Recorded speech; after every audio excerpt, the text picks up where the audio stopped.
Seguimos aquí en su espacio Voz para el Cambio, esta ventana de compromiso con la patria, de compromiso con una humanidad mejor que es posible. Hoy conversando con un invitado muy especial desde Panamá, Richard Morales, abordando temas interesantes de la realidad histórica y actual de Panamá, los desafíos que tiene Panamá, un país importante no solo para el continente, sino un país que tiene una importancia estratégica para el mundo por el tema del canal de Panamá. Hoy compartimos un segmento con Juan Francisco de la Rosa y un segundo y un tercer momento con José Ismael Román. Estoy esperando por Richard Morales a ver si termina de hacer la conexión. José Ismael optó hoy por una imagen ahí al aire libre. A veces la imagen de él, la cara no se le ve muy bien, pero es el contraluz, ¿no? Ahí estamos. Ojalá que Richard Morales haga el contacto con nosotros. Tengo en pantalla a Sharon Pringle. Ella realmente es una mulata, pero no le gusta que le digan mulata, sino que ella es una negra y se reivindica como negra. Así es que tengo desde Panamá a la negra Sharon Pringle, que quería ver si Richard se conectaba a Sharon, pero todavía no tengo así el contacto con Richard. Pero Sharon ha estado siguiendo la conversación. Sharon, ¿qué te parece la conversación con Richard que hemos sostenido? Muy buen día desde Panamá, acá con la brisa de la colita del huracán ETA, que está golpeando Centroamérica, pasó por Honduras muy fuerte, por Nicaragua, y hoy estamos acá amaneciendo Día de la Bandera. Yo tengo mi bandera aquí, mi bandera, y qué suerte que no le aprobaron a Bruno Varila el modelo que tenía, que se parecía mucho al Yankee, ¿verdad? Y bueno, estamos con esa brisa huracanada, y de huracanes saben ustedes más que nosotros. Contenta de estar acá escuchando los planteamientos de Richard, las reflexiones en torno a nuestra historia, una historia que es contada a veces, ¿verdad? Con diferentes enfoques, pero por supuesto, Richard es un hermano progresista de la izquierda panameña y que sabe hacerle pues justicia a nuestra historia. Estoy muy contenta de estarles escuchando.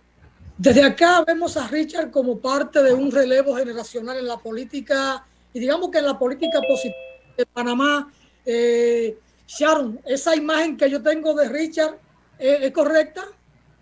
Sí, fíjate, es una propuesta joven, no corrompida, y que da mucha esperanza, ¿verdad?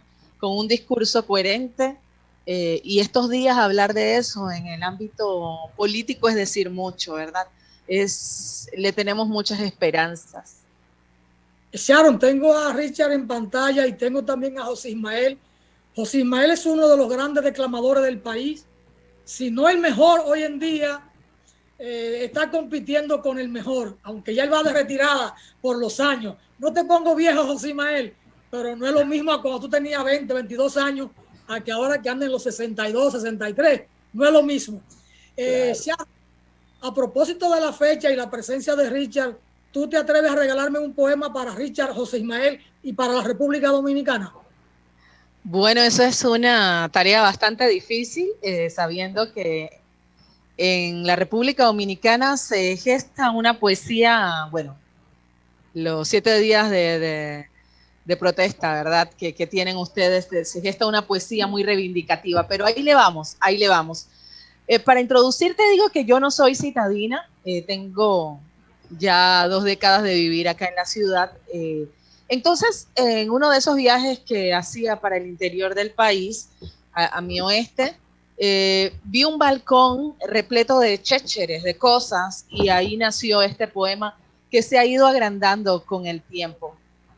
Y aquí para darle un poco de sabor a toda esa reflexión que han tenido hoy. Hoy, 4 de noviembre, Día de la Bandera en Panamá. Un balcón es Panamá. En el calor que estira, se tienden banderas, se estiran gotas preocupadas, un puñado de hojas observan la máscara de la vida tendida en un árbol de naranja agria.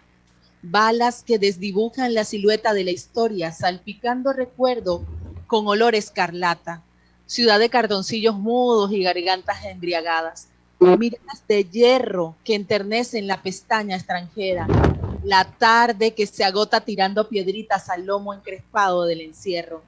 Un balcón es Panamá, besos furtivos que se llevó el aire para regalarlos a la orilla de un piélago que viste encaje de lentejuelas. Senderos que buscan callejones malolientes donde el niño suma su pobreza con un ábaco. Una planta de anís estrellado que lija las varices retorcidas de mi vieja, mientras uno de sus pies ulcerosos besa un billete de lotería que aún no cae del cielo. Un balcón es Panamá, trapos que tienden contagiados del hollín citadino, los pulmones que se mecen estropeados en la tintura, el anhelo de chiquillo en rabieta que sacude impotente la teté de tachuelas que no traga, y desde una ventana de ojos todo entra y sale toreando la ceguera de una puerta. El encanto de la bandera que es madre y pavonea la victoria virulenta de sus hijos. Los pensamientos de melocotón que no remiendan la memoria de una setentona piel de pimienta. Un balcón es Panamá, caricia humedecida con su rapa de café claro en la lengua del migrante ignorado. Llanto del amor espumoso confundido en el muelle con perfume de pescado. Soledad sin retorno de la que llamaron noche y cuenta los centavos con los dedos de su vagina. Horas que se consumen en la pereza de pedir permiso de entrada al día.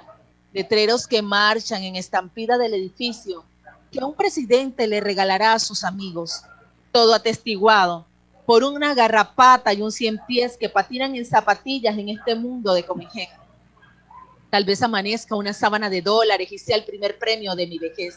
De lo contrario, en mi refugio de caracol tiraré las cartas, a ver si las recogen un par de estudiantes que ya no leen.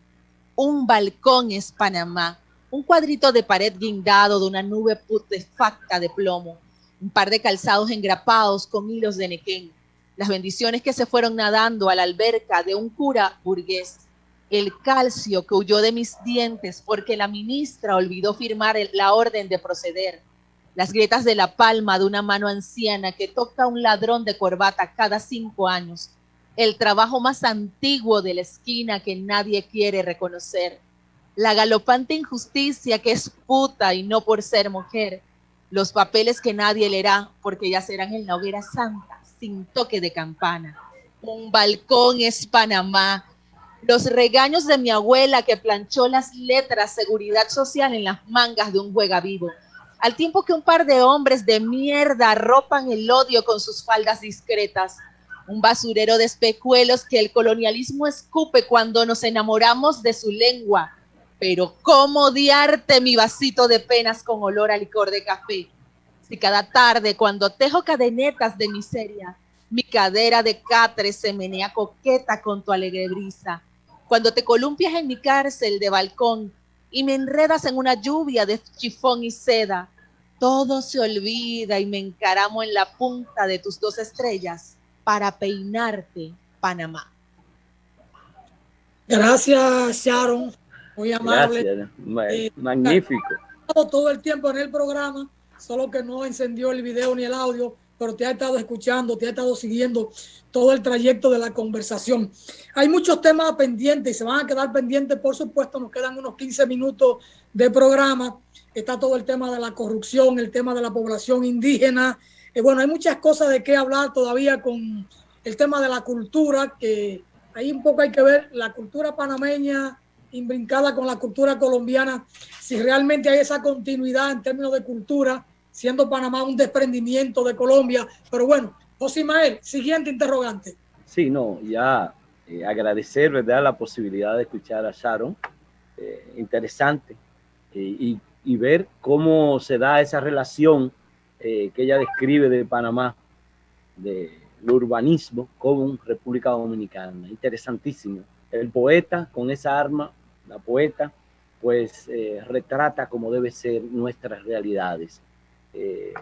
Bueno, ustedes como panameño y a propósito de surgir ahí en tu texto mucho el tema del plomo, la bala, esa es una realidad en nuestros pueblos que hemos vivido con esto que nos pende aquí por el imperio.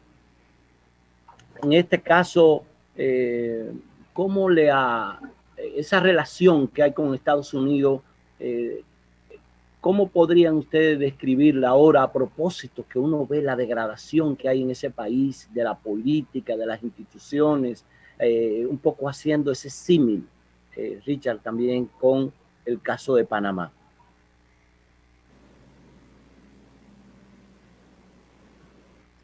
Adelante, Richard. Sí, yo creo que el papel aquí digamos, si tuviera que, digamos, tratar de ver de manera muy particular cómo esa presencia estadounidense, cómo ese imperialismo jugó un papel digamos, en agudizar los niveles de corrupción de manera histórica hasta llegarlos a donde estamos, a donde los tenemos ahora, que la presencia estadounidense también truncó en gran parte la posibilidad de un desarrollo independiente propio, ¿no? El desarrollo siempre está obstaculizado por el hecho de que Estados Unidos controlaba el principal activo panameño, que es su posición geográfica. Esto implicó de que gran parte de la economía empezó a girar alrededor de el acceso al Estado, la repartición de los recursos del Estado, incluyendo las anualidades que pagaba Estados Unidos a Panamá, ¿no? O esta idea de que a través del control del Estado puedes establecer relaciones preferenciales con los estadounidenses, ¿no? Esto sobre todo cuando estamos hablando de las clases dominantes en Panamá. Y el Estado panameño ha degenerado básicamente en eso, ¿no? En un espacio donde las clases dominantes buscan controlarla para poder repartirse los recursos. Ya no los que está pagando Estados Unidos, pero sí los que siguen generándose por la posición geográfica, ¿no? En la zona de tránsito, por así llamarle. Así que tenemos una especie de política de repartición. Ahora, que por determinados momentos le dan cierta estabilidad a Panamá, en la medida que las élites logran pactar entre sí una repartición razonable. Hay momentos donde eso se tensa, básicamente cuando el crecimiento del país empieza a disminuir, los recursos también empiezan a disminuir y empiezan a generarse mayores tensiones por ese control de los negocios, por las concesiones. Pero podemos ver cómo la particular forma de corrupción que hay en Panamá tiene también sus raíces con la presencia estadounidense en el país y la idea que teníamos que pelearnos entre sí, digamos, en los recursos que ellos dejaban. Incluso los dos tratados previos al tratado Torrijos-Carter, porque hubo dos renegociaciones del tratado original, del tratado Heybuno-Varila, que es el tratado que establece la construcción, operación y defensa del canal. Los dos tratados pueden ser llamados nuevos tratados o pactos de renta, porque básicamente lo que se negocia en ellos es un mayor acceso para los empresarios, para los comerciantes e industriales panameños a la zona del canal y un aumento de las anualidades. Es decir, el principal motivo de la élite panameña negociar con Estados Unidos era aumentar los beneficios que podía extraer económicos Panamá de la región. Pero el hecho de que la soberanía se volvió una bandera importante del pueblo panameño fue debido a las luchas del pueblo, como mencioné, principalmente de sus estudiantes, pero también de los trabajadores, de los campesinos, es decir, que empezaron a luchar por la soberanía y forzar incluso a la élite a considerarla como necesaria, y después vieron que también esa soberanía podía ser muy rentable para ellos, ¿no? Pero eso es, digamos, una idea sobre este vínculo de la corrupción y cómo puede tomar algún tipo de forma concreta en Panamá como repartición a través del Estado de esos beneficios que reporta la posición geográfica. Sharon, ¿alguna pregunta para Richard? Pues sí, Richard, hermano, buen día. En este tiempo de pandemia, donde se ha reconfigurado la vida, se nos ha reconfigurado la vida a nivel mundial y Panamá no es una excepción. ¿Cómo notas la correlación de fuerzas, verdad, que existe? Estamos viviendo tiempos muy álgidos y a nivel internacional pues se tiene una mirada muy positivista de un Panamá y hay muchas cosas que desmitificar para que brindes un panorama. Y bueno, y también decir que me ha impactado, me ha parecido nivel de pasión la poesía que has declamado, ¿no? Ya. Y yo diría que, digamos, lo normal en una crisis es que la correlación de fuerzas sea muy desfavorable a los sectores populares, ¿no? Esa es, digamos, la idea general, ¿no?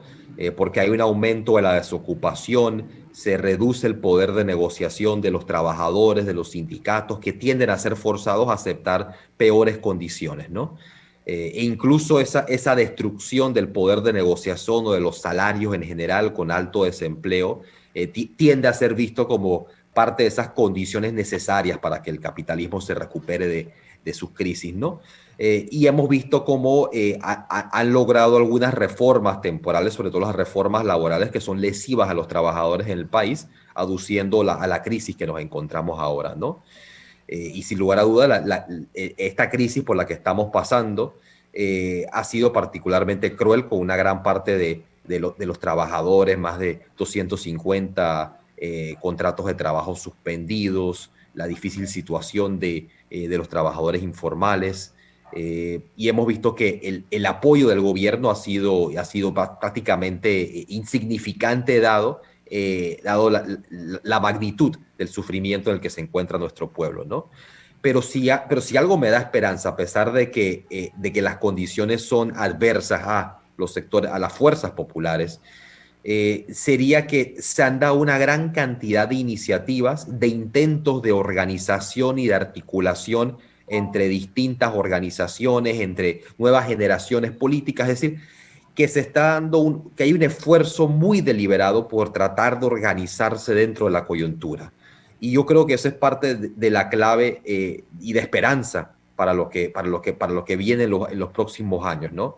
Porque uno bien sabe que la única forma de cambiar la correlación de fuerzas adversas es a través de la organización, de que las fuerzas contrahegemónicas logran organizarse para tener la fuerza suficiente para enfrentarse a sus enemigos, a la élite política, a la élite económica en nuestro país, ¿no? Sí, yo diría que lo que me da optimismo son esos esfuerzos organizativos que estoy viendo en este momento.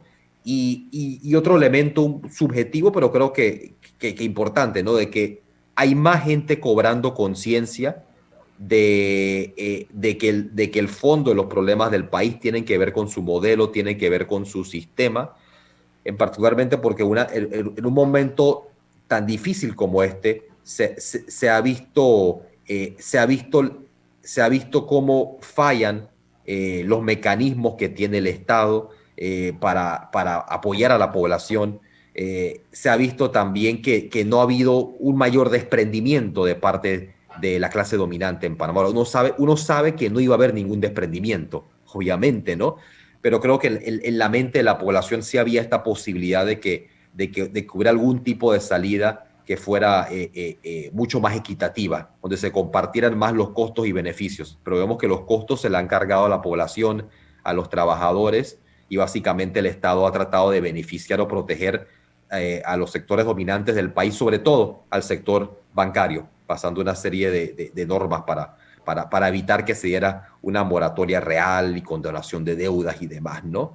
Así yo creo que eso por lo menos ha ayudado a develar algunas de los rasgos más crueles del modelo y pudiera generar suficiente conciencia en nuestro pueblo para que se dé cuenta de que no basta la mera alternancia entre los poderes tradicionales, sino que requerimos una transformación mucha más profunda de nuestro país.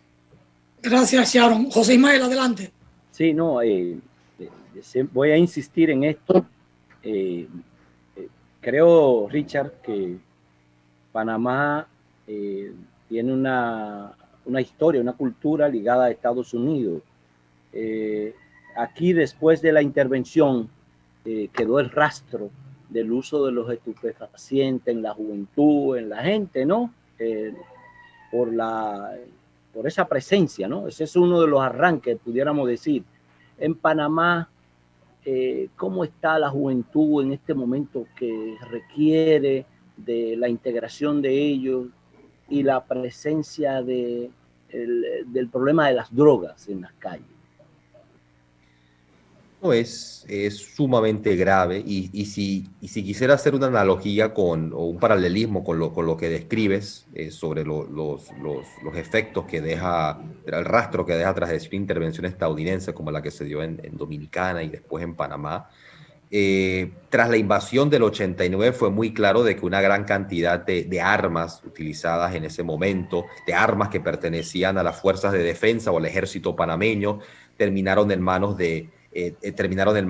o de pandillas o simplemente siendo traficadas, vendidas, intercambiadas en las calles de Panamá. Así que sí hubo definitivamente un impacto y un impacto sobre el tejido social. Y yo diría que el crimen organizado terminó envalentonado tras esa intervención estadounidense, ¿no? Y aquí habría que ver, por ejemplo, el caso de la ciudad de Colón, ¿no? Y la ciudad de Colón es la ciudad terminal panameña en el Atlántico, ¿no? La ciudad de Panamá en el Pacífico, Colón en el Atlántico. Y por mucho tiempo Colón fue una ciudad vinculada a las bases militares estadounidenses, ¿no? Había una relación importante ahí, sobre todo económica. Y uno puede ver cómo esa relación también genera también efectos adversos sobre toda ciudad, ¿no? Es decir, la presencia de bases militares tiende a generar unos efectos adversos sobre las poblaciones y podemos ver cómo tras la salida de los estadounidenses, además de un abandono en general que hubo de parte del Estado panameño, y además de ser la ciudad donde más se evidencia, digamos, esta segregación entre los sectores vinculados o volcados al servicio internacional y el resto de la población que no recibe esos beneficios. En Colón se encuentra la zona libre de Colón, que había mencionado que es esta gran zona importadora, reexportadora, pero básicamente los beneficios de esa zona no llegan a su población. También se encuentran los puertos más importantes del país, que sus beneficios tampoco llegan al pueblo, pero Colón se ha vuelto un punto de trasiego de drogas importantes, lo que también contribuye a la presencia de gran cantidad de pandillas. Panamá, además de un punto de lugar de tránsito de bienes y servicios, también lo es de droga, ¿no? del tráfico ilegal. Y mucho opera a través del puerto de Colón, ¿no? Y así que eso también genera un impacto sobre la propia ciudad de Colón, sobre los jóvenes. Es decir, y uno puede trazar esos negocios también ya a la propia élite panameña, al hecho de que la propia plataforma de servicio sirve para impulsar o para encubrir estas operaciones, ¿no? Que ya es el vínculo de los crímenes de cuello blanco con lo que se dan en las propias comunidades, ¿no? Pero digamos, dejando a un lado ese vínculo directo, ¿no? entre los servicios que ofrece Panamá o su estructura económica y ese impacto sobre los jóvenes, cómo esos servicios también se vinculan, ¿no? Incluso la posición geográfica con el narcotráfico y otros tipos de temas. En general hay un abandono generalizado de los jóvenes en Panamá, ¿no? En Panamá hay niveles de deserción que alcanzan un 50% de los estudiantes una vez llegan al tercer año de la secundaria. Y por algún tiempo, mientras duró la bonanza económica, parte de esos jóvenes podían ser absorbidos en sectores como la construcción, por ejemplo, ¿no? Pero en la medida que la construcción se fue estancando, mucho antes de la pandemia, incluso nuevamente el COVID-19, los prospectos para gran parte de la juventud se van perdiendo, ¿no? Así que ahí vemos, digamos, parte de los impactos de esa enorme desigualdad que hay en el país, que es el abandono generalizado de los jóvenes que terminan teniendo que ver cómo sobreviven por sí mismos. Y Panamá no ha tenido, digamos, una política social dirigida a los jóvenes que sea coherente, consistente a lo largo del tiempo, ¿no? Bueno, muchas gracias Richard Morales por estar con nosotros. Gracias Sharon, gracias José Ismael, gracias Juan Francisco. Una conversación larga, muy interesante. Y ojalá que en algún momento pudiéramos repetir el encuentro porque quedan muchos temas, muchos aspectos relevantes de los que debíamos conversar. Se nos quedó lamentablemente el tema de la educación, que recién empieza un año escolar ahí en circunstancias muy diferentes producto de la pandemia. Pero bueno, ese es un tema que quedará pendiente. Gracias, Richard. Gracias, Sharon. Gracias, José Ismael. Gracias, Amigos, un placer. una vez más, muchas bendiciones y muchas gracias. Hasta una próxima. Gracias, Richard. Gracias, Alfonso.